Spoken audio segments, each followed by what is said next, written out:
Funding for Start the Beat is provided in part by our supporters on Patreon. Thank you. Hello and welcome to Start the Beat with Sykes. My name is Sykes and this is my podcast. Before we get started, I just wanted to take a quick moment to thank everyone who checked out the last episode. If you're one of those people, I hope you enjoyed the conversation and thanks so much for coming back. But for everyone out there who's new to the show, welcome. Feel free to make yourselves at home. And as always, there's beer and soda in the fridge. Cheers, my friend.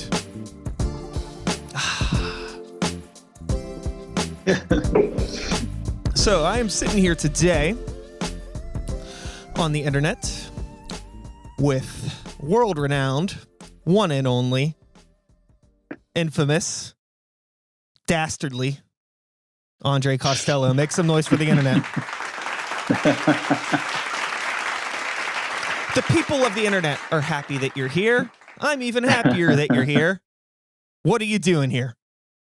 Well, I released, I started this new band called Tomorrow Club, started in the lockdown and, made it, almost a year. I put out what I came up with. It was 6 songs. They're all different. I produced it all myself and, pretty happy about it. Cool. Did you produce it right where you're sitting? I did. So, if you had to guess how much time you've spent sitting in that chair in the past 9 months, what do you think the hours are? Oh my God. 6 months? 6 months, 9 months, however long it's been. No, 9 months. Oh, 6 months total. Months okay. Of those 9 months, we're sitting in this chair here. Okay. I get what you're saying now. I'm picking up what you're putting down. So prior to the, the thing that people were talking about, that whole thing. Prior to all of that, how much time did you get to spend in that chair? Has this been like a bit more of like a bittersweet sort of way to spend more time working on things for you? Actually I was primed for it because I had worked for Carnegie Library Pittsburgh for 10 years and I left about a year before all that stuff happened. And so I'd already got really into working from my workstation here. Yeah. I was starting to roll into setting up like a nice, when you're being creative, you gotta sort of once you set up your routine, and then you can then it's easy kind of to be creative. You got your routine, so you don't have to worry about improvising any other way than like whatever your craft is that you want to focus on. So I had already kind of got to that point and was ready. So whenever they were like, you have to stay at home, my wife and I had been working real hard to renovate this house here in Brookline already for like 5 years. And we've been making it into our own little sort of paradise. And so that paired with the fact that like just actually this literal little workstation that I have here was kind of ready and my routine was set. We were very fortunate. I was very fortunate to be in this position. So you got to put out a new Ding Dong record with a new Ding Dong band. Did you have plans to do this Ding Dong thing prior to the pandemic, or was this birthed out of all of this extra time? Yeah, so I had that band André Costello and the Coal Miners, and that's really where I've been focusing all my time for the last 5 or 6 years plus. And so I kind of I wanted to break off and kind of just do André Costello for a bit, which should have been more of like a singer-songwriter, strummers sort of tunes. I don't think we have enough of those. Yeah, right. So I mean, that's like, your campfire songs. Totally, right? totally. Yeah, so something that didn't really have to be so explorative. It's like sonically that could just kind of be, well recorded songs. So I started working on that already with my friend Anthony Lamarca in Youngstown 2 years ago. And I was just kind of getting back into hitting them up. We recorded 3 songs. I still have them.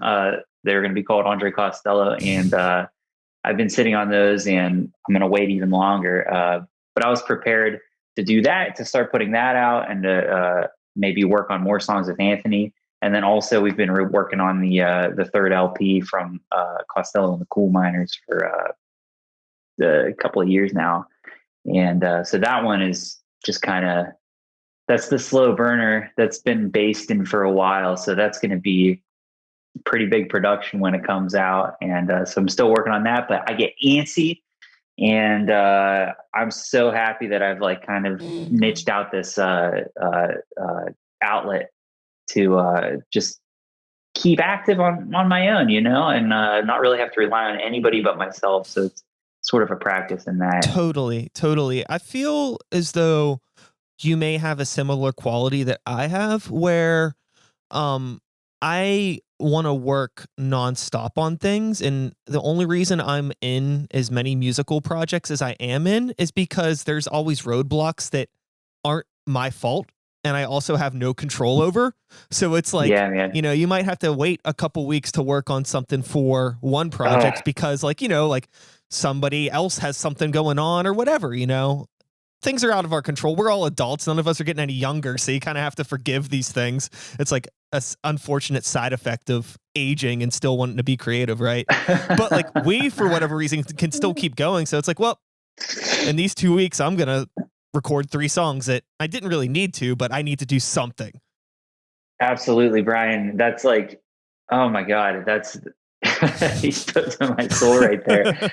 That's my give me that's like that's the thing that I wanted to depart from, which has been really great. So like, whenever you're recording or working on something collaboratively, and you have you look at it and you're just like, oh my God, like I see what needs to be done. And then you like hit up your dude that has the studio and it's going to be your engineer, and you're like, hey man, I got it. And he's like, all right, email your availability. And I'm like, oh God. And then I got to text every single person in the band, and I got to see when they're available. And some of them aren't going to answer, and some of them will, and some of them won't. And I just have to keep following through with it. And it's that whole thing that and then finally, once you book it and you're like, hey, I got all these dates. And he's like, this month and next month are not looking good for me, bro. We got to go. If I called him right now to record, which I have to because we have to get back at the coal miner stuff, there's work to be done. I know that he's going to be like, dude, I'm sorry. I'm so booked up right now. Like I'm looking at like late March. And so you just have to do that and just like put the irons in the fire and put it on the calendar and wait for it to happen. And this project, this Tomorrow Club thing has been really great, because if I'm like, you know what, that I had a bunch of good takes earlier today. I need to sit down and comp it and cut it down and like see what the best takes are and edit them together. You just go do that myself. And like, I don't have to ask anybody if that's cool. Like I don't have to sit in that chair over there and be like, yo, what if it did that? And then my guy's just like, hang on, I'm doing something. Like this is the position that I'm used to. This is what I'm used to seeing. Yeah. For the entire session. Absolutely. Which my dude Nate, this time I'm referring to, he's a fucking master. Can we swear on your show? Because I after 6:30 I get cussy. So fuck it. But yeah. My dude Nate at Smalls, he's my guy, and he does an awesome job. But like it's fun to be in the driver's seat. Totally. For sure. I find that it's awesome being able to have that control over your work and just be able to do whatever you want whenever you want. But it can also be a bit of a curse in terms of like maybe overworking the dough, if you will. Oh yeah. Oh yeah. Had you self-produced anything prior to this project? I did actually. And so it was like a return to it, which is great. Before any of myself or like my recording, performing, and I don't know, writing music mates had enough money to buy Logic, which is like the cheapest quality audio recording that I'm, program that I'm aware of. We recorded, I think three albums and maybe four in GarageBand. As the Slant, I was in this band a while ago, like when I was in college, and got some of that stuff on NPR, which is cool. We were on All Things Considered once, and we were rated higher than Deer Tick the one year on like this one college countdown in Illinois, which was funny. But like that was all GarageBand stuff, and after we broke up, I set out to do André Costello stuff, and I produced my own thing just in GarageBand, and that was my big introduction. I called that album André Costello and the Coal Miners. I didn't have a band yet, and then I eventually got the band, and we recorded the first official LP under that title. And I think I removed that from the internet just because it, in my opinion, at that time, it didn't compare to the studio. I was just under the impression, but that it didn't compare to the studio recording. But honestly, I just viewing it as art. There's no right or wrong way, and that attitude is kind of propelled me a little bit in this past year recording at home, and that like I knew how to use the tools. Logic is intuitive if you grew up with GarageBand, and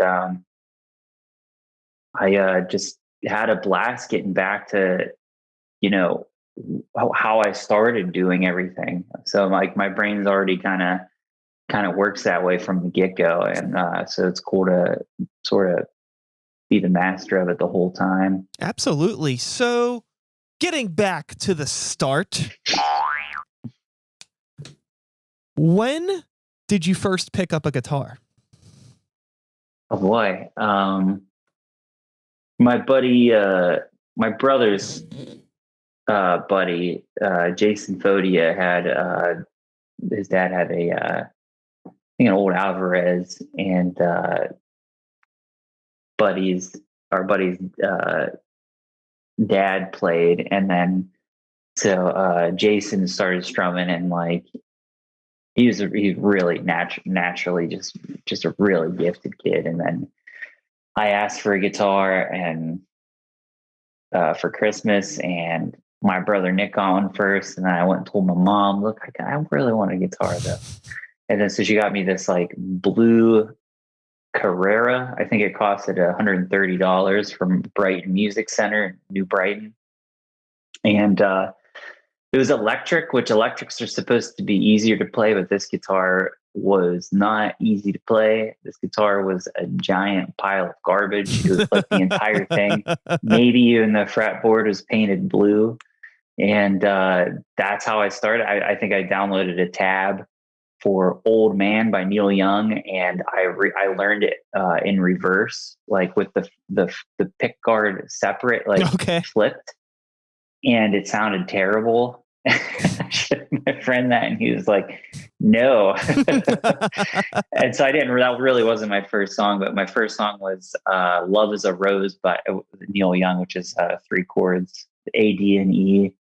And that's my beginning. I don't remember when I actually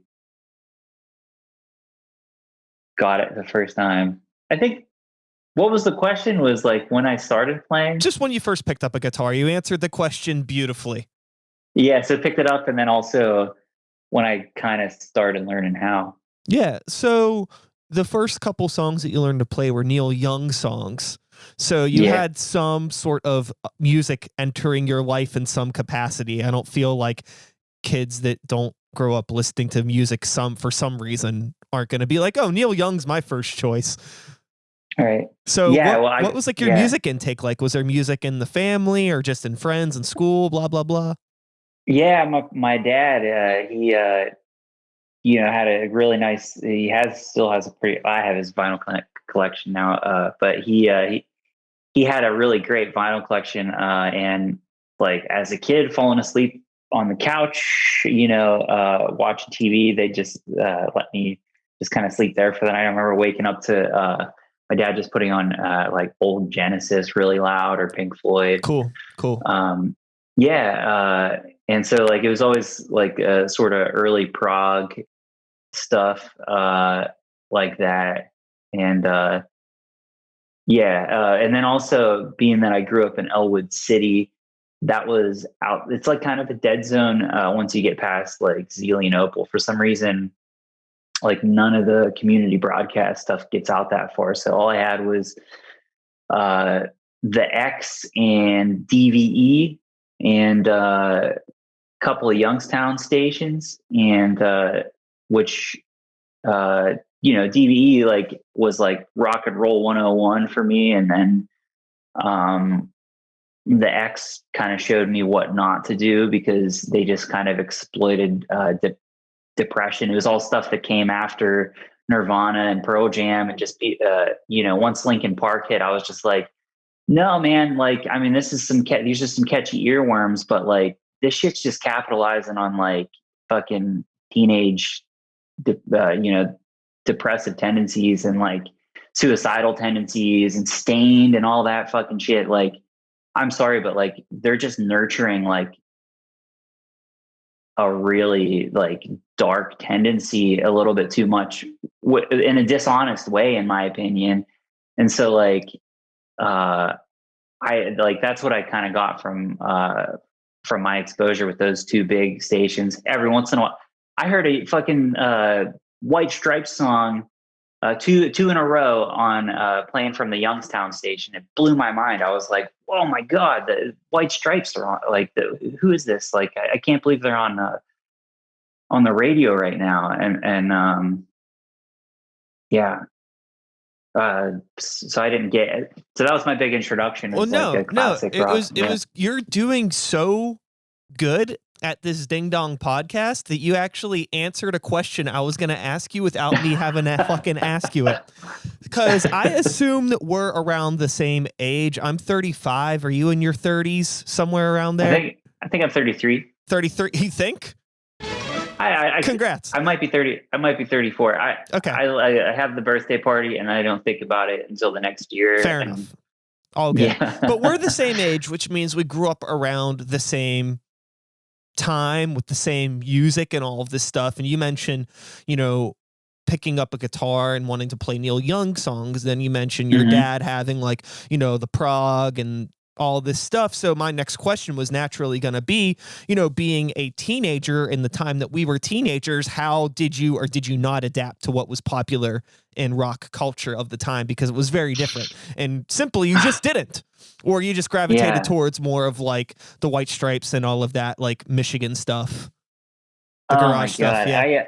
Well, before that, it was like I was learning to play guitar whenever, like, I think like you had Creed, Kid Rock, Blink-182. Oh yeah, there was all that. Yeah. And I learned the Creed songs. I learned like 7 Creed songs, I remember, at that time. And then I think 1 or 2 Blink-182 songs, because I wanted to be cool, I think. And I knew that these were popular songs. And it took me so quick. It was so quick to not want to, like, I never wanted to really, like, I was like resistant with that music. And then I never fully really incorporated it into my life. Like, those are my first, like, probably burnt CDs. But then I got them and I learned like a couple of songs from them. I learned the Creed song, but then I just went right back. I reverted right back into your classic rock shit. Totally. No, I totally get it. As somebody Yeah. who, my dad listened to a lot of classic rock, but was also into like, Metallica and Megadeth and all of this metal stuff. So Mm-hmm. like it was always a really interesting mix, like when I was like 10 years old, it would be like I'm listening to White Zombie or maybe the Smashing Pumpkins. It's like Yeah. I liked all of that stuff, and that was a cool I thing. totally missed the Smashing Pumpkins. And I remember thinking that like, oh, they must be like some heavy band, like a Marilyn Manson sort of thing. And they kind of were, but like they hold up, but yeah, sorry, I didn't mean to cut you No, off. it's all good. But yeah, they were, it was a really cool band and a really cool time for music. And I think that Mm-hmm. we're starting to get back to this point now. It felt like the 90s, like genre wasn't so important or critical. And like, it seemed like mainstream music kind of embraced a lot of different styles and it wasn't weird to like a lot of different stuff. And Mm-hmm. then for a while, it kind of splintered off kind of into that time frame where you were talking about with like, like the depressed Linkin Park Stain kids, and then like, the garagey smoking cigarettes at 15 White Stripes kids. And then like, like That all was these little me. cliques kind of splintered off, but now I start to see it coming back. But that's not what the hell we're talking about. We're talking about you and then and now. Yeah. So you have put this new band together and you're doing, right now essentially you have three different projects: solo, your solo band, however you want to consider that, and then this new project, which was tomorrow's, I forget it already. Tomorrow Club. Tomorrow Club. Sorry, I apologize. Boo. Yeah, I know. Fuck me. Anyway, so Tomorrow Club. So how, like musically or sonically or whatever, what do you think you're doing differently with Tomorrow Club from what you've done with like André Costello and the Cool Miners?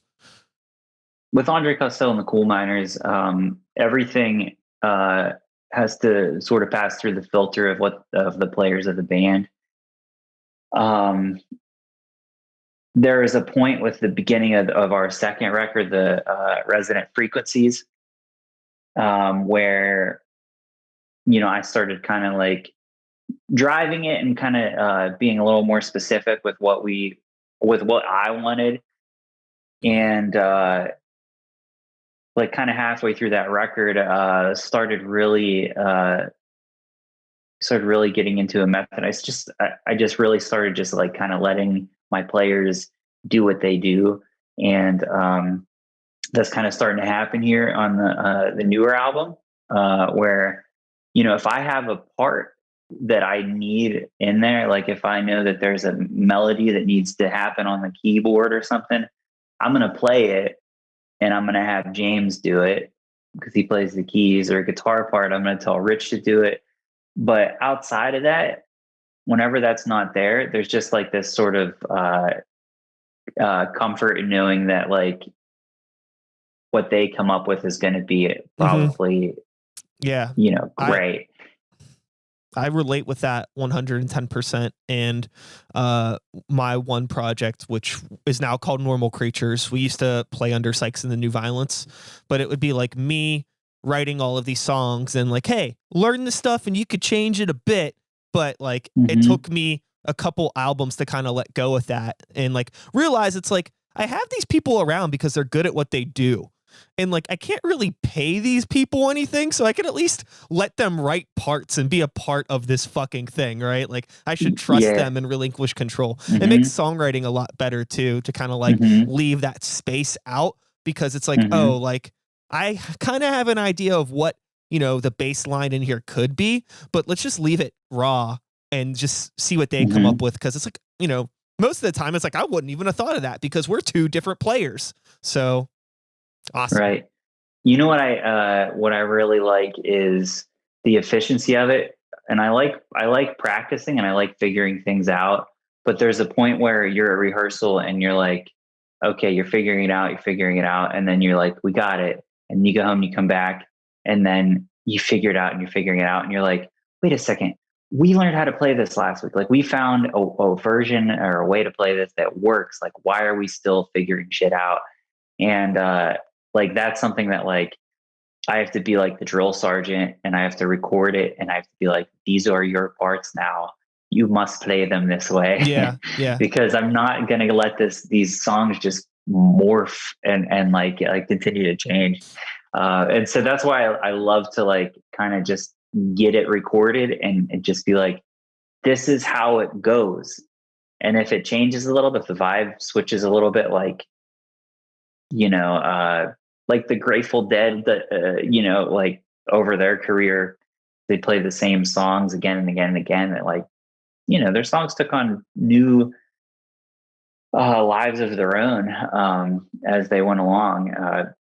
Bob Marley did that too. Like, I mean, all his hit songs, like, I think he even re-recorded them like studio, like from whenever he was like in Trenchtown, like all the way up until like like the decade he passed on, and like you could find like 5 versions of like each of his songs like throughout his career, like the big ones that you know of. And I don't want to take it that far, but like I also, a goal of mine is to be a little bit more easygoing with the coal miners and just to be like look, let's just make sure that we're enjoying ourselves and that it sounds good. If it isn't completely true to the record, that's okay. And that's a me thing that I just need to be all right with. I have this like vision where it's like, like if you go see Radiohead or like, I don't know, a Band of Horses or something, like it's gonna sound, or Grizzly Bear, like it sounds exactly like the record in an amazing way. And you want to hear all the things that you heard on the record because that's what you love so much. Like, when the certain sound hits, or like the texture, or if you hear this melody or like this repeating part, you have to have that. But it's okay if it happens slightly different on a different instrument. Like, it's so hard for people that operate in this like mid tier where we don't have like dedicated sound engineers that tour around with us, and we don't always play like clubs that are equipped to do things. And like you might spend, weeks trying to get down like this synth part on a song that you don't need. It's the only part that you use. Like you only use it once, right? In the whole set. And you bring it, you learn it, you get it incorporated, you dial it in, and then the sound engineer forgets to unmute the DI during that part. So it's like completely, I'm not speaking from something that happened. Trust me, this is not a very personal experience, but that kind of shit happens. And it's like, fuck. So it's like when you're operating at this level where like, not that you should like accept the mediocrity around you, you should always strive for more. But there's things that are out of your control, and it's like, fuck, how can I just streamline this and make it as easy as possible so I'm not like banging my head against the wall doing something that, like you said, is supposed to be fun. That's why we still do this. That's the really the only reason at this point that I still do it. I can't speak on behalf of you, but like, what else do I have other than just like being able to hang out with like the homies and make some noise in front of my other homies, and hopefully a stranger or two that might like it. Yeah, absolutely.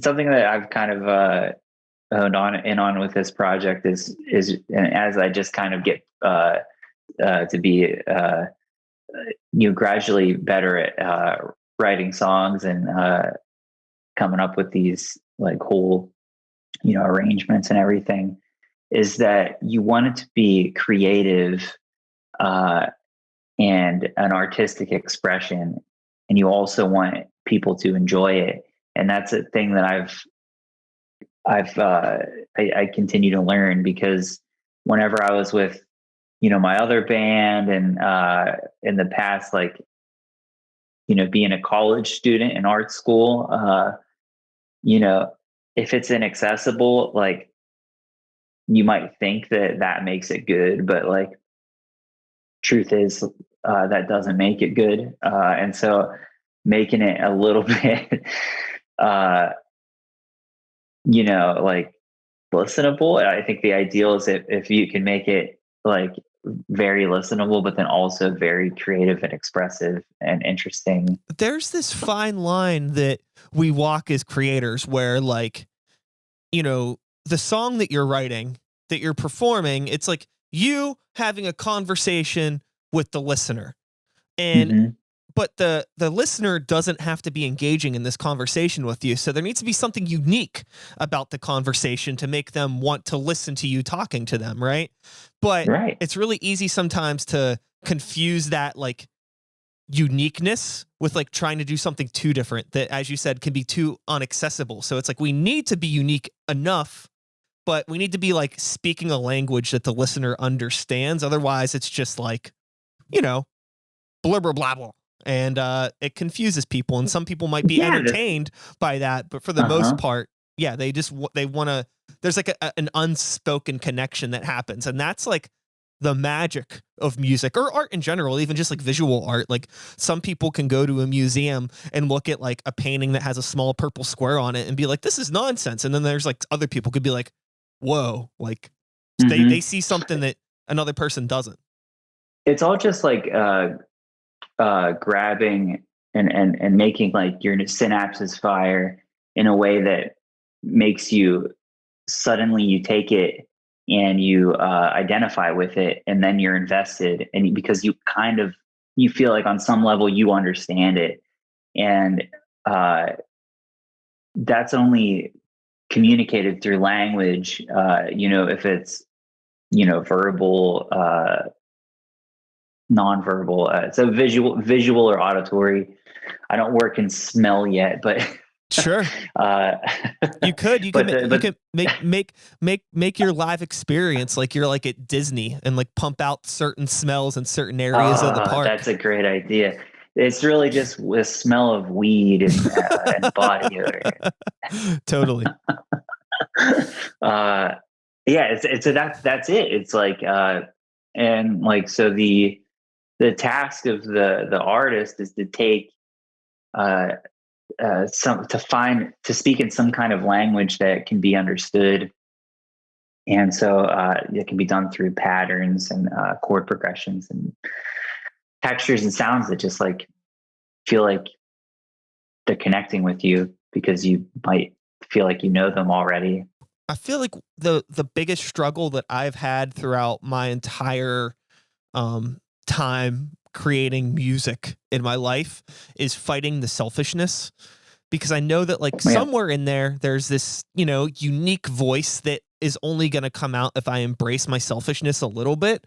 But if you embrace it too much, then you get that inaccessibility. And it's like a tightrope too, especially because like indulgence. I already don't make the most accessible kind of music to begin with. I'm probably one of those people that you would have thought was like, a depressed high school twat listening to Linkin Park, because I was.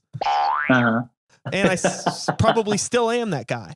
But, I'm very like self-aware of it, and I've gotten more aware of it as I've gotten older and just chilled out that like, the world, it's not all about me, but if it's not about me, what's going to be interesting? Like, what is my story that I'm telling? It's a weird thing.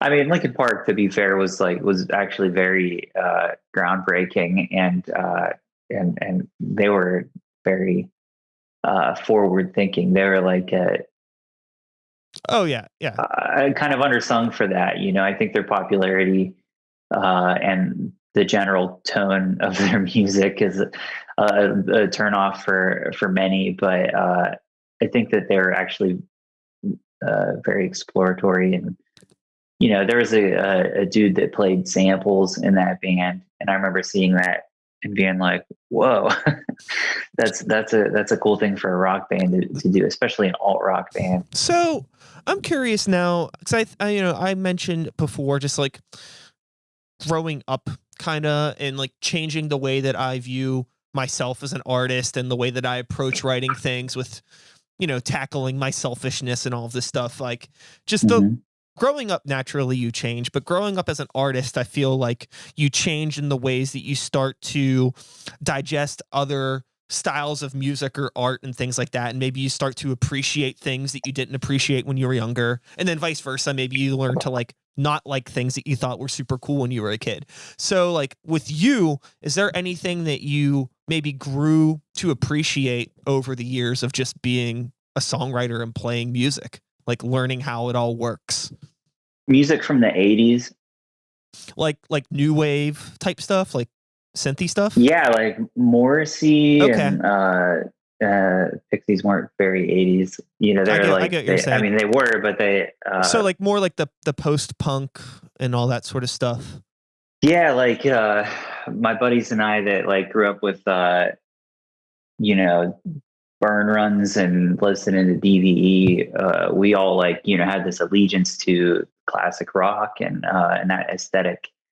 And you know, we honestly fully believed that like the 80s were was the worst era. Sure. Because I think solely for the reason that all the bands that we loved from the 70s, when they hit the 80s, the sound it felt just like really inauthentic because they all were trying to fit into that era. The cocaine only gets you so far. The engine runs out eventually. Yeah, like, you know, Pink Floyd, Zeppelin, Dylan, and all those bands, and even like George Harrison, and at that time, you know, that stuff was unlistenable to me. The music from our favorite bands, like I've got my mind set on you and shit like that in the 80s. Yeah, and so now I think that stuff is just as good as the 70s shit. And yeah, and then also in addition to that, the bands that came out of the 80s, like I mentioned Morrissey, like this is some awesome, those are great songs, you know, like it doesn't, once you can see through the presentation to actually see the songs, it's actually really great. And that's why I think that John Mayer sucks so bad, is because he's such a great performer and such a great musician. And then like you listen to, well, I mean, I can't say all of the songs. Some of his stuff is just fine, you know, but like if you were to strip it down and have somebody present the song to you side by side with other great songs that, you know, you would hear his songs and you would probably be like, this song is very lame. You know, dude, you know what's so interesting about like somebody like a John Mayer? If he didn't write those songs, we wouldn't be talking about him right now. Yeah, I feel like he figured something out, and I feel like he just doesn't care. I feel like he knows that he's good enough, but like also, like I said, we wouldn't be. Nobody would know who he was if it wasn't for he knows that what he's bullshit. Doing because he's such a good musician, and he's so great that he can just kind of do what he wants. He just writes the songs that he knows are going to get on the damn radio, and they get on the radio and they stay there forever. And he tricked me into, he made it like he went through like a Neil Young sort of like Allman Brothers looking phase. Like he did the artwork and the photography and the quality of the music, like the sound that he pulled from was like all that sort of like, you know, Greyhound bus, like cruising through the desert kind of stuff with, you know, cowboy hat and like maybe rhinestones or something. And I listened to it in the first song. I was like, this is just a fucking like Taylor Swift breakup album. Like that's what this is about. Like I'm listening to lyrics and like the first chorus is like, I'm a good man with a good life, had a right time, had a wrong start. And I'm just like, and I finally found and I'm just like, this is some such lame surface level fucking songwriting that there's no depth. Like there's nothing like, oh, what did he mean by that? No, it's all just like, I'm putting it all out there for you. And that's what pisses me off. But what do like successful people have to write about? I find like it's like it becomes like by proxy, it somehow becomes like inauthentic once you've like achieved a certain level of just having things. I don't know. I don't. That's why Kurt Cobain. That's the same instinct as I think why Kurt Cobain didn't want to have his like stomach problems fixed, because he felt like if he didn't have that like nagging pain all the time, that he wouldn't have like, you know, the source of inspiration for like his songwriting. Sure. And like, in his case, I feel like he probably would have been a pretty amazing songwriter without that, because life is enough of a downer. Um, and that's the fear, right? Like, if we were to get super successful, like, where's the art going to come from? Like, if we have, but there's always problems. There's always inspiration, Yeah, yeah. you know, there's beauty, and there's like the terrible shit that always is going to inspire you. Yeah, I just made the joke with my girlfriend a couple days ago about, like, I was like, everything's going pretty okay right now. I was like, what the hell am I gonna write a song about? Like, I just don't know. It's like that. It's an interesting thing where, like, I love the music that I make. I love the heavier, weirder, experimental, abrasive stuff. That's my cup of tea. But, like, Yeah. how do I don't want to promote, like, negativity or depression or any of these things like you had mentioned, because I've Yeah. gone through that. I'm Oh 35 yeah. now and things are okay. It's just like, but, like, I still love the sound. So how do I Yeah. There's transition that also, sound? Like, how do I grow up in this, like, sound that is, like, by nature somewhat adolescent? It's a mhm, really it's a weird place to be in, but I'm working through mhm. it. I'm working through it. Yeah. Slayer went until And they were like 50 something. I got another 20 yeah, in me. hell yeah, man. And I feel like I feel like I also, I started off by bitching about like post I don't know, the heyday of alt rock, Sure, sure. probably. No, no, no. I think because of what it became, maybe that, like, I knew the trajectory, but like, and I didn't like what I was seeing. And because it felt like exploitative, but like, You're not wrong. hidden in there though was like uh System of a Down, and like Incredible, probably like one of the best metal bands ever. Totally, totally. And Really cool. like, yeah, so like, I don't mean to write off every band from, from that era, but like, and also, as a songwriter, relating to you on this sort of, that you need to have that kind of catharsis, because that's why you're talking anyways. That's you're talking about something whenever you're making your music, and like, however you feel, whenever you feel comfortable to let that out, and however it's going to be, if it is you talked about how depressed you are, that's fine. Like, I love Radiohead, and like, they make me very depressed whenever I listen to their music. And well, especially certain albums, but like, uh I think that's great, as long as that doesn't become, as long as whatever it is doesn't become the thing you do. And even like STP made it so that that wasn't the thing they did, like, it's like, as long as you're actually being a fucking artist about it, and not just being like, oh, that works, I'm going to do that every time. Then there's, you can be, there's more room for admiration. Not that those bands that do find their sound and hold on to it and make the same song again and again and again, that's really fine, because everybody's got to fucking hustle. And like, if they can do that, and everybody was going to go to their shows and check them out, like, if you listen to that shit long enough, you'll hear the difference, and between song to song, and you'll hear the artistry in there. And that's, I mean, they're fucking architects that didn't reinvent themselves every time. They built shit that looked similar from building to building and build to building. And so, like, I have to, like, I have to not be judgy, because what, when you consume art and music, you're thinking about it, you're looking at it critically, you're looking at what you like and what you don't like. And so, um, no matter what you do, as long as it doesn't become a pastime of complaining or just doing the same thing, I think that's like probably my thesis statement here, is that, Like, I can't speak on behalf of everybody else on the planet, but for me, it helped me, like, get through shit in a lot of ways. Like, mhm, either, like, it was like, like, very cathartic and good, and like, finally it's off my chest and I did something positive with this, and cool. Or it just made me realize like how much of a ding dong I was and helped me get over it, like playing these songs live over and over again. I'm like, I'm not this person anymore. I like this song, but I don't ever want to play this song again. I've grown past this. And I don't know if I would have if it wouldn't have been for me, like, you know, reliving this and working through it night after night, which is cool. It's neat. It's growth. Yeah, it is.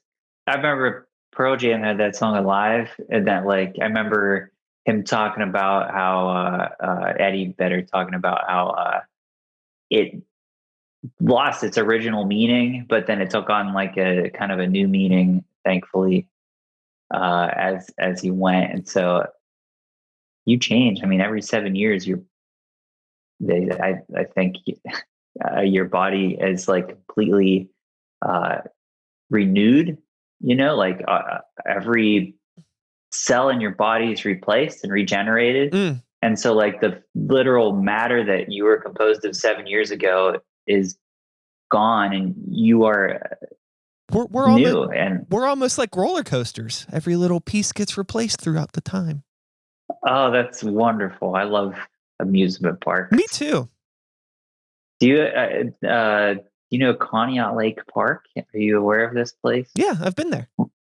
My brother Mike wrote the Images of America book. He's an amusement park historian. Oh, cool. Yeah.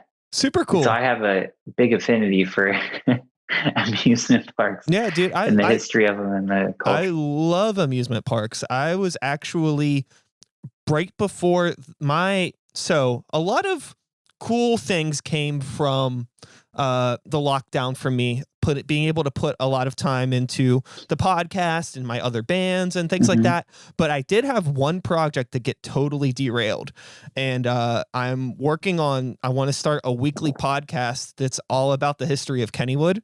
And I've been doing research on this thing for about a year and compiling all of this stuff. And then, but I want to do most of it at the park because like I'm a season pass guy and I'm there a lot. And I mean, I could go, but it's like, I'm not going to fucking record this thing in a mask and all this stuff. You know Brian Butko or Butko? Butko? Yeah. You do? I'm in the Facebook group. Oh yeah. Yeah, you gotta be. Yeah, you know who else? Josh Verbanitz from Meeting of Important People. And my brother Mike Costello. I recommend you have discussions with all of them because we're, myself included, because we're all aware or enlightened. You know, whenever people look at a park that is an amusement park and they go, as soon as they think it's a theme park, and you know, if you're talking to them about it and they accidentally call it a theme park, you could be like, "Oh, you don't get it. Like you don't know actually, because this isn't a theme park. There might be themed rides and themed areas, but no, this is not a theme park. This is a historic amusement park." Yeah, no, I think it's an awesome place with great history. I've always lived like 10, 15 minutes away from the park, spent a lot of time there as a kid. Don't got to get into the whole spiel now, but basically I just wanted to do something that's like creative, that really has nothing to do with music or art. But I mean, there's a lot of art that's in the park, but it's a different kind of, it's a different kind of thing. And I just thought it would be a fun break from everything. I would love to have anything to do with that. And also to like do something that's a little more like, not to sound cliche, but kind of like more of like a punk rock sort of like, you know, we can like say swear words and stuff because everything's always so like nice and glossy, but it's like, no, let's fucking yuck it up, open up some beers, talk about the racer. Yes, yeah, absolutely. Because I mean, if you're talking about like parks or rides that have been removed, like you're going to need some expressive words there. Oh, definitely. Dude, the kangaroo, bro. Bro, I don't think I've had more giggles anywhere else in my entire life. Heartbreaking. Really Swear to God, that was like a giggle machine for me as a small child. Yeah, I think that yeah, I'm thinking about, because me and my girlfriend actually rode it. We went a couple times. No, we went once over the summer when it opened up again. And we got one last ride on it, and yeah, okay. it's really, really silly. That like whole like you just can't like, this is so like, it was like really fun when I was a kid. And then I think the thing that makes me laugh as an adult is like, this is really kind of dumb, but it's also awesome. You know, Yeah. like it's just, I don't know. And I guess nostalgia. I'm a really, I don't think I've ever been like much of an addict, but I do think I have like a nostalgia addiction. I don't know if that's a weird, dark way to put that, but like, I don't know. Yeah, I think that's definitely an addiction that one can have. Yeah. I don't know. I don't know if it's good or bad, Yeah. but It makes me I think happy. then good. Then it's good. Yeah. Yeah. Although, you know, it's, I guess at least I don't have to, I mean, I'm bummed that the kangaroo's gone, but I guess I'm not going to miss having to stare at Johnny Rockets every time it goes around the circle. Yeah. My dad's garage, you'll never guess what's up in the rafters. It is a scene from Lake Show. Nice. My brother bought really on eBay when he was like 17, and he took the family van and drove it to Pittsburgh from Elwood City and picked it up.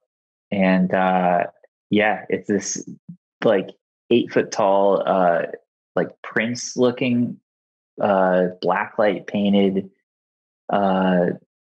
fellow. Okay.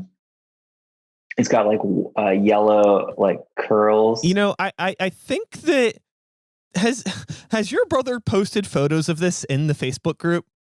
Because like there's like somebody, at least a couple people that own like different pieces of different things that have posted stuff, and I'm like, this is awesome. Yeah. So actually, I'll tell. I wasn't really planning on saying anything about this publicly, but it doesn't really matter. It's not like this is like a secret or anything. But actually, so my band Greywalker, I play in a death metal band called Greywalker, and hell yeah, man. I've mentioned that we've kind of run out of things to write about. Like I don't know what to talk about in songs. So we have an EP coming out, and I'm actually calling the EP Lake Shot. And every song is named and themed after a Bill Tracy ride. That's awesome. Yeah, so it's all. Where else did he? He had one at like Lakemont Park, maybe. He had a bunch. The ones that are still like active, there unfortunately isn't like too many. I know there's one that looked exactly like Cat Show, but yeah, there are other one. Did he do a Hellhole? So I don't think he did a Hellhole, but there's a Terror Ride. What we named Terror Ride is a song that I did. We did. Dude, why am I blanking on these songs right now? I'm like really excited to be talking about this, but I also wasn't like really planning on talking about this. It's your Lost River. It was, so we did Lake Shot, Lost River, Terror Ride, Phantasmagoria, and I think the fourth track I'm just calling Lake Shot. But that's awesome. Yeah, so yeah, I think that he probably did around like maybe somewhere between 50 and 100 rides. I know that's kind of vague, but that's awesome. There was a lot. There's a really awesome crappy old ride at Conneaut still called Devil's Den. That's like very similar to Lakesh, where it has like it doesn't have its own motor on each car. Yeah, you remember how it used to like like as it would like accelerate around the bends. That was so cool. But it takes you through. You know, you're in a car and you're winding your way through spooky scenes. Yeah, yeah. Did you get to see the new Old Mill at all? Did you go to Kennywood this past season? I haven't yet. Yeah, it's fine. I enjoyed it. It was like very so, dude. The equivalent is like, it was like, so I grew up with the Ninja Turtles, right? and then they make a new Ninja Turtles movie. And it's different. Of course, you love the one that you remember when you were a kid, but this new Ninja Turtles movie isn't for you, Mr. 30-something. It's for the 10-year-old, right? So you just kind of have to, if you're going to go enjoy the new Ninja Turtles movie, you kind of have to be like, all right, it's fine. Not take it so personally. But then you go, no, this Lacash show was for me, damn it. It was for me. It wasn't for the kids. Yeah, I've just never been like that with media in any sort of way. The kids don't like Garfield either. I mean, come on. You know, Garfield, you miss it now. I never didn't like it. It just bummed me out that it like took the place of the old mill. Like I didn't mind the ride itself. Like it was corny, but I like big corny things. Like I just, you know, I'm into it. It just, I somehow gained an appreciation for Garfield's Nightmare as it went along, as I told her. Even that there was like product placement. Like the whole idea is that he ate a bunch of Lay's, like various products from Lay's. Sure. And then he had nightmares because he ate a bunch of Lay's. That's what I took from it. That's my take home. Why he had the nightmares in the first place. Yeah, it was fun. Like it's like okay, if you're gonna get off that ride and the first thing that you as an adult are going to do is try to analyze and criticize the Garfield boat ride. Think about what you're doing. It's a Garfield boat ride. Like, okay, let's just. My question is why work on ourselves. Done that.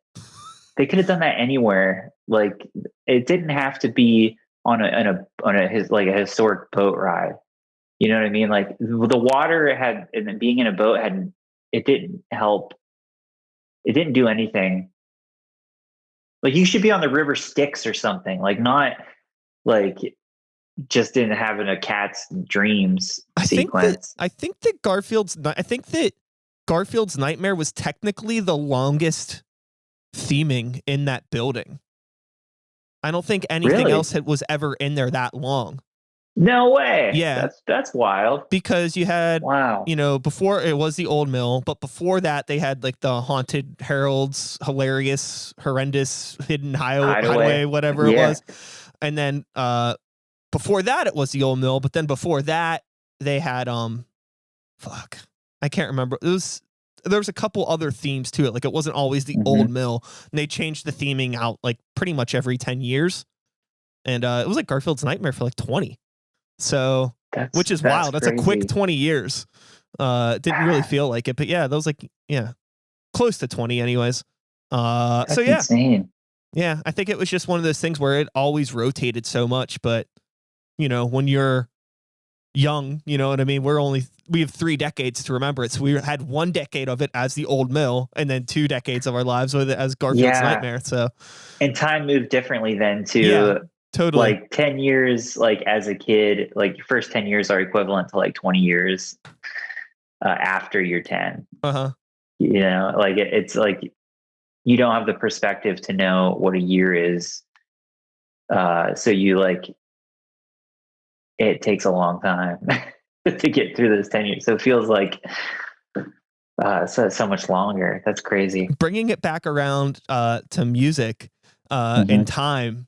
I remember sometimes I have younger people on the show, and I had somebody was on the show. I can't remember who. It may have been my episode with Real Life Always, who is in his early 20s. I think he may not even be 20 yet. He's pretty young. I might be confusing him with somebody else too, so I apologize. I doubt that they're watching it. But anyways, a young up and coming artist who's just like really been doing this for like a few years, like the amount of time that we'll spend on one album, right? And I remember telling them like, yeah, I've been like working on this album for like 2.5 years. And they looked at me like I was a maniac, because to them, that's like their entire time that they've been doing music all together. And they're like, you know, they do like hip hop stuff. So it's a lot of in the box production, and they can crank out a song like fully produced and recorded really quickly. Not that you can't do that with full instruments, but you know, when you're just programming like a 16-bar drum loop and then rapping over it for 3 minutes, you can do it pretty quick. So the idea of like, I'm spending, 8 months trying to do composition for a track. It was like, wow, like why? And like, I was like, well, you don't get it. But also you have a point. Why? And we've talked about this a little bit too, with just like, you know, that overworking the dough and how much do we want to work on these songs, and when can it just be done? Like how many times do we need to practice this song and things like that? So it's kind of an interesting thing to take from somebody. Very helpful bit of advice, unintentionally helpful. And it wasn't really advice. It was more just like an inspirational reaction that kind of was like, yeah, you know, why? Yeah, there was a couple songs on this album. There's a song at the end called 25. And my friend Pete Spinda was setting up a podcast, sort of video casting called Alone Together Pittsburgh, and he asked me to come up with a theme song for it. And so I had a really cool guitar riff and I messed with it. And over the course of the past year, I played with that song and it became something, because I knew there was something there. So like I kept working that dough until it got somewhere. There's a couple songs that didn't make it onto the album that like I kept working and working and working. I was just like, no, I'm done with them. Yeah. I think you just have to know, like, it's pretty easy for me if I start a session on something, because I mean, I primarily work in like synths and beats and things like that. Everything usually starts with some sort of like electronic drums or electronic melody for me. That's just how I write. So usually like I'll open up something and I'll start working on something, and I'll know in like 15-20 minutes if like this is going to be something or not. It might be something that takes me a while to actually turn into something, but like I usually have like that idea. It's almost like when you meet somebody and you know that you're just not going to like them. Like you're around them for like a second. Just the way that they said hi to me, I'm just like, eh. Like, I'm sure you're nice. I'm sure that you might be a good song for somebody else, but not me. So yeah, see you later. Yeah, totally. That's the sketch process, you know, whenever you're like, yeah, this is cool. I'm okay with this one.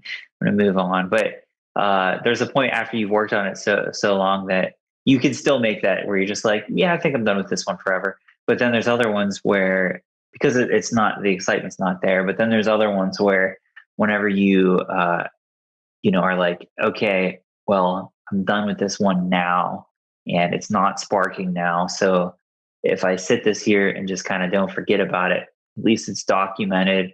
And if I'm on a dry spell, I can just pull it up and listen to it. And maybe I'll have the answer for it then, and I'll make it into something that's good then. And it's fine if it takes 10 years to get a song moving.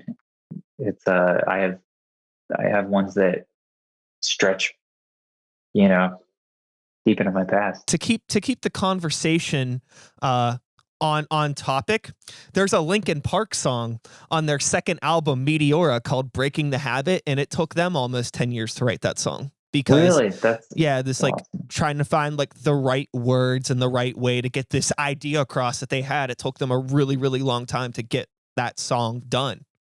And then once it hits, it's like, it. You're just suddenly just like, shit, like, yes, I'm confident. Yeah, I remember reading about that in an interview, and I remember thinking at the time, like, I could never imagine spending that long on a song because I was probably 18 or 19, again, that time was so short, but now it totally makes sense. I've had songs that I've recorded on albums that I made when I was 2021 that I recorded 8 years later, like re-recorded them, almost not too dissimilar from what we were talking about before with some other artists. Like I still like the idea of this song and it still relates to me, but I want to like configure it in a new way because I think it would be cool to just revisit this thing and give it a new fresh coat of paint. Yeah, totally. Dude, I like Linkin Park more now talking to you. I have like even more appreciation for them. Yeah, they're really, really cool band. Really cool band. Sad story. Really sad story. But didn't mean to do that. Hit the wrong button. But yeah, dude, very, very sad story, man. Yeah. yeah, which, like I said, I mean, that's kind of part of the reason why, like, when you said the things that you said about perpetuating certain feelings, it's like, bro, you're not wrong, because that shit was there.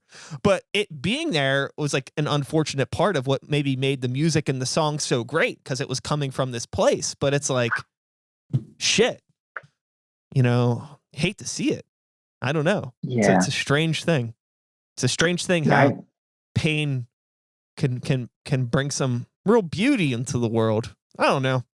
It is. It really is. And it's like, you don't want to, you can't dwell in that place, but like everything's like, everything is a muscle, and like the more you exercise, whichever muscle's gonna become stronger. And like, there's there's a thing to be said for expressing yourself, and then, but if you're forced to endure the same feelings that are negative feelings, over and over, I can't imagine. But yeah, it's wild. It's wild, dude. Yeah, like, what the fuck happens if you write this song about something really terrible, and then this song becomes a huge hit? Now you are known for this song. It is maybe something that is very inspirational to other people, but like for you, it's like this thing that you, not only are you known for this, but you have to go sing this in front of tens of thousands of people for probably the rest of your career. You have to keep on, like, how do you get, like, no pun intended, but like, how do you get numb to that? Numb being a popular Linkin Park song. But how do you get, like, I don't know if you can, like, if those feelings are coming from a genuine place, I don't think there's no amount of time that you can, like, sing those songs and them not mean something. Maybe like what the meaning of the song could possibly change, much like an Eddie Vedder and an Alive. But yeah, right. I don't know. I mean, I think it's all different. Yeah, it is. I don't know. I can't claim to have any to have any answer of to that ageless question of, like, I don't know, how could we have saved those people that took themselves away from us. All I can say is just, like, you keep trying. And that's like, the victims of their own demise like that, like, whenever there's occasionally days that I've experienced, like, I've gone through like huge bouts of depression, and every single time, thank God, I've stuck it out. You get through, and then you experience something that you're just like, well, fuck, thank God I was able to stick around this long to experience this, whether it's a day or like a special day, or like an interaction, or, anything. And like, it's just like, just fucking knowing that, like, you're gonna, like, there are days to be had that are like that. There's always going to be fucking amazing shit in the future, whether it doesn't feel like that or not. A permanent solution to a temporary problem is really what you're facing. Yeah. And try to make your music a little bit uplifting every once in a while. It's weird. It's like, sometimes, like, with songwriting, right? Sometimes you just have to if you're having a problem with a song, you got to take a break from that song. You got to step away from it and then come back to that song after you've had some time, right? And it's like, is there a lesson to be learned with just like how we could apply that to our lives in general? Where, like, sometimes, we get faced with problems and we want to meet them head on and try to take care of it as quickly as possible. But I think sometimes the quick solutions are very rarely like the right solutions. So allowing ourselves to take that step away from this bad song that we can't figure out, right? Like, and stepping back to it when we have like a clearer mind. You know what? I've been over the past probably 3 years or so, I've been kind of delving in meditation, and I'm, you know, it's one of these things that like we're all equipped to have, and meditation isn't, you know, built around any belief system or anything like that. It's really just like being able to take a step back and, you know, what you're feeling,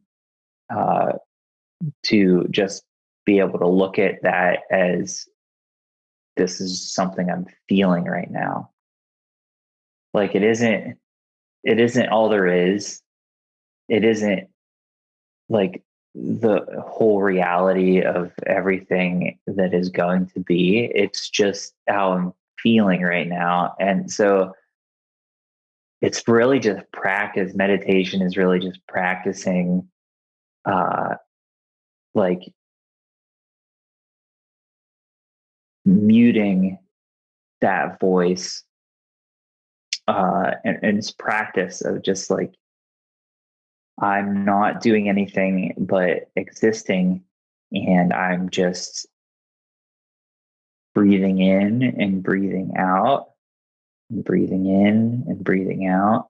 And that's literally all I'm doing right now. And when you focus on that and you start to think about anything, whatever the thing you've been thinking about all day, or what the thing you have to do next, you end up suddenly being like, oh yeah, that's a thing that's happening. That's a thing that I'm doing, is I'm thinking about that thing.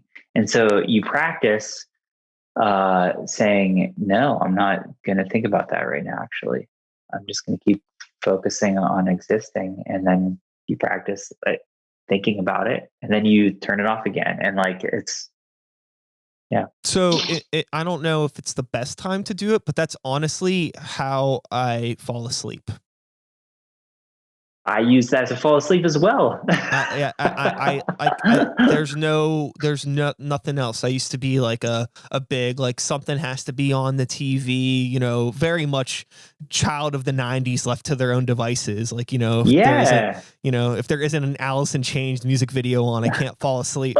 But nowadays it's way different. I need like, 'cause I think like my day is so consumed with like media and screens all the time. I'm always like listening to music or listening to podcasts or working on music or working on podcasts. And it's just like, holy shit. Like it's so much intake nonstop. Like even if I'm like at work or doing something, I'm like listening to like a podcast, and it's always about like something heavy, like some political turmoil or some other shit, because it's like, I want to know what's going on. So I'm like taking in all this information throughout the day.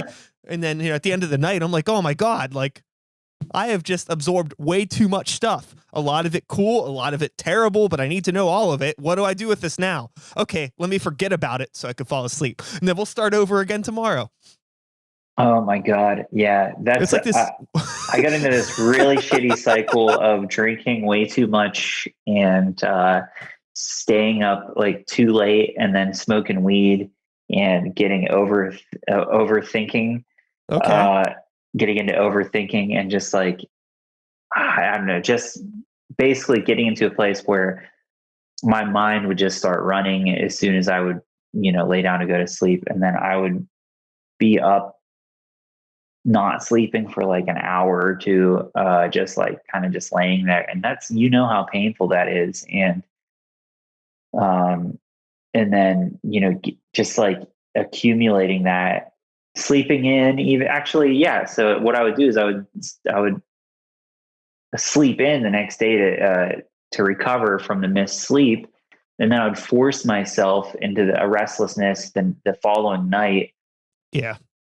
And I got into that cycle, like right whenever the sort of pandemic sort of started. And that with like regular anxieties and following the news, and it helped me to actually, first off, fucking just get up early. I don't care how you slept the night before. You don't get to sleep in unless it's Saturday or Sunday, but like get up and then you're going to be tired, be active, and then you're going to be tired the next night. And also practice mindfulness. And whenever you're lying down, just kind of do that as an exercise. Just focus on something.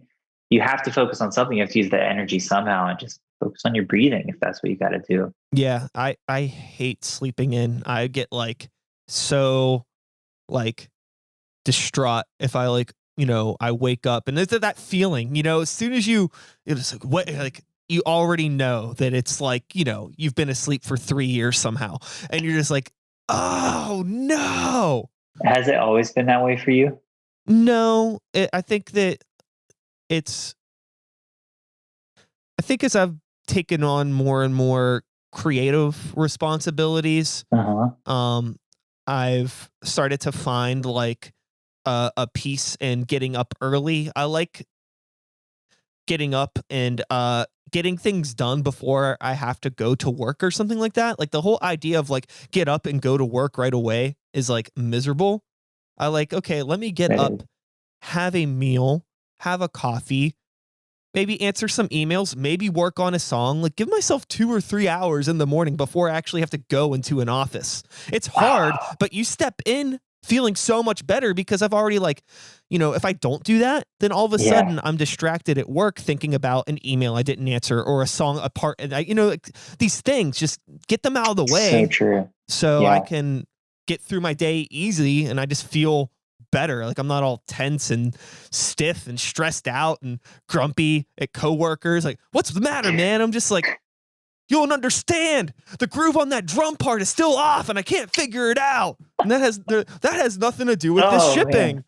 I'm like, Yeah, dude. sorry, man. I've been in that place where I have uh, a song that is not finished and that hasn't been finished for weeks and weeks, and it's playing in my head, and like I'm already like sleep deprived and over caffeinated and irritated at work. I've fucking been there, man. It's like I don't think anybody can understand how actually like how tormented you can feel by hearing your own damn song fucking like haunting you in everything you do for days and days and days.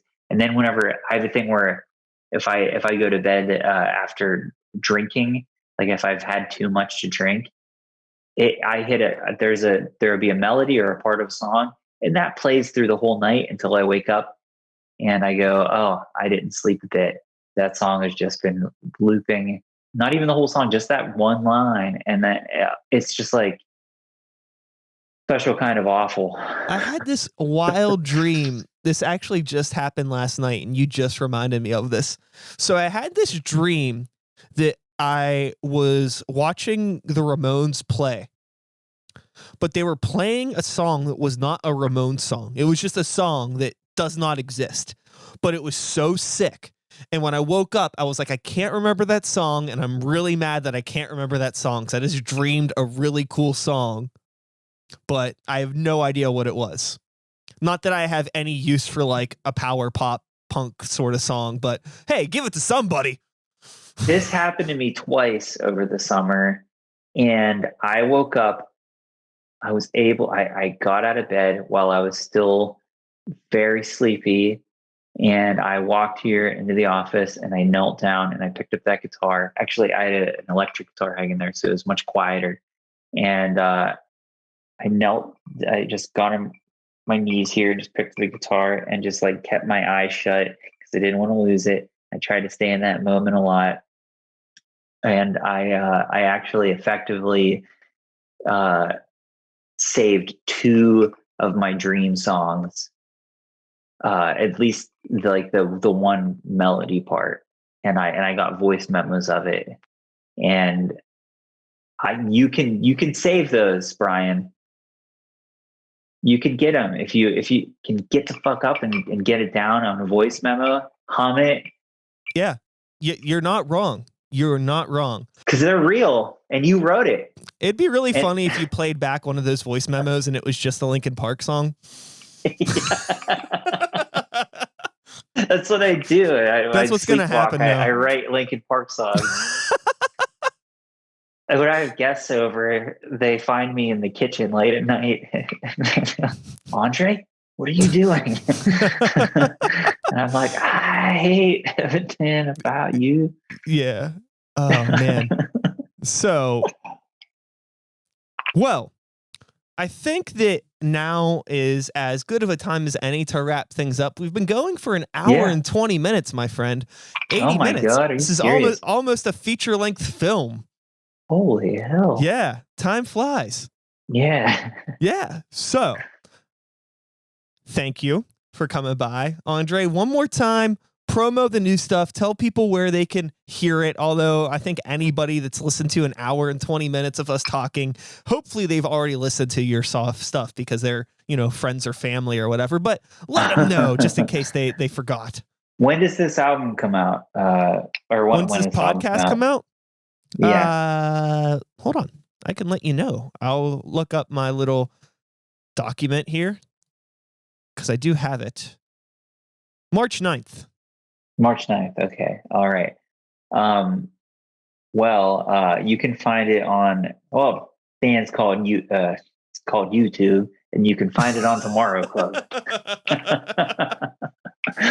No, the band's called Tomorrow Club, and it's my lockdown album, and I started it when the lockdown occurred.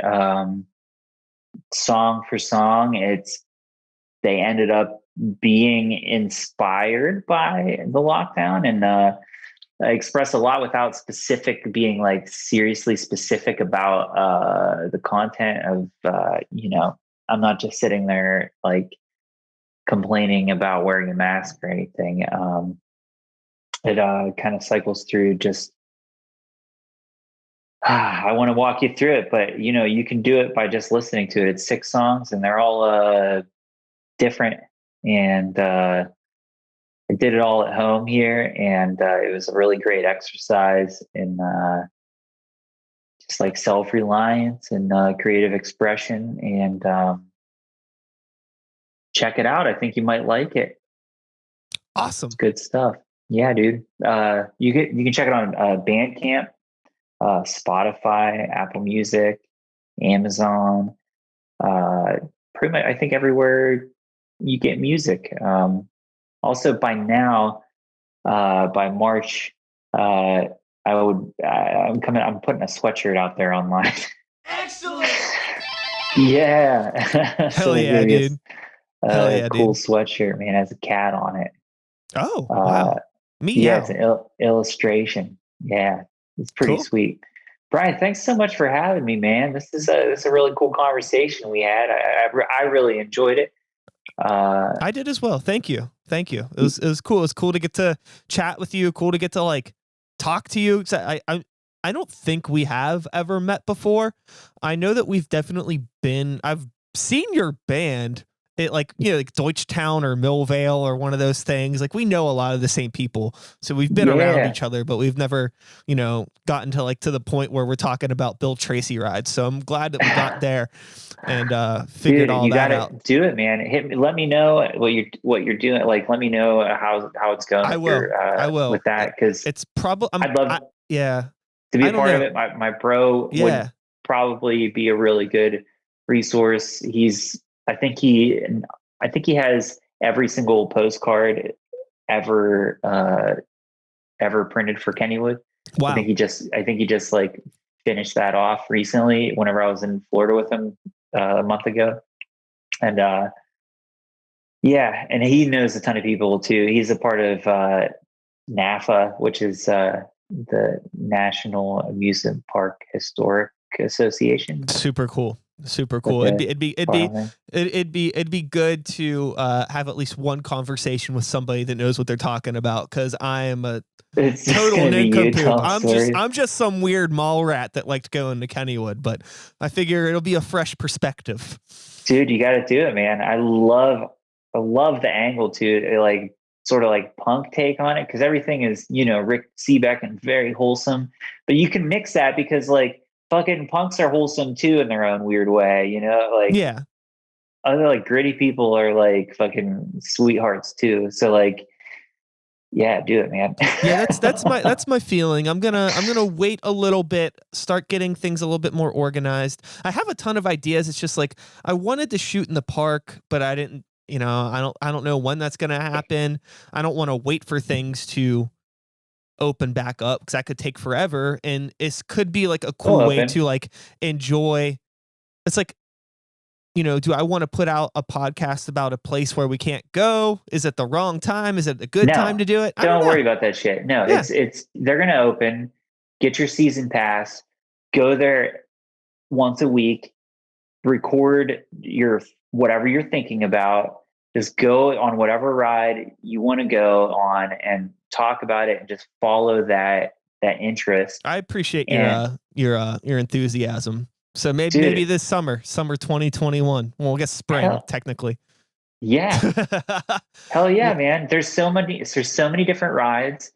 There's so many different, like, you could fucking stay in the picnic grove and do an episode on that because like it's so rich with history.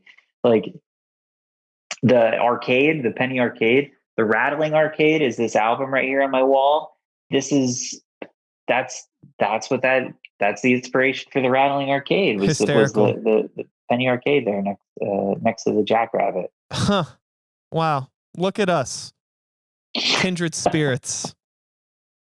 Join the Tomorrow Club as well. Yeah, okay. Go to jointhetomorrowclub.bandcamp.com. Will do. Well, with all that being said, I'm going to do my outro. And that is all, folks. Thanks so much for being here one more time. André Costello, thank you. I'll be back again next week with another episode. Same time, same place, same channel. You know the drill. My name is Sykes. Start the Beat 2021. Whoop, whoop. Thanks for listening. And we're done. That is a podcast, my friend. Goodbye.